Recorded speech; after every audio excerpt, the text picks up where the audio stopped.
पाथर्डीमधनं तब्बल 111 किलोचा गांजा जप्त करण्यात आलेला आहे। एनसीबी कडनं 2 कोटी रुपयांचा हा गांजा आता जप्त करण्यात आलेला आहे आणि 4 जणांना या प्रकरणी अटक करण्यात आलेली आहे।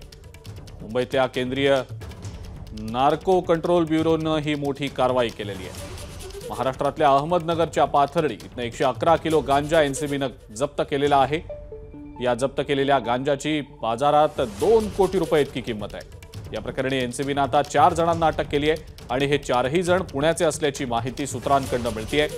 गांजाच्या तस्करीसाठी वापरण्यात आलेल्या 2 गाड्या देखील पोलिसांनी जप्त केलेल्या आहेत। ओडिशाहून हे ड्रग्ज मुंबई आणि पुण्यामध्ये तस्करीसाठी आणले जात असल्याची प्राथमिक माहिती एनसीबीकडून देण्यात आलेली आहे। अहमदनगरतल्या पाथर्डी मार्गे हे ड्रग्ज आणले जात असल्याची माहिती एनसीबीला मिळालेली होती आणि एनसीबीनं त्यानंतर सापळा रचून ही कारवाई केली आहे। एबीपी माझा, उघडा डोळे बघा नीट।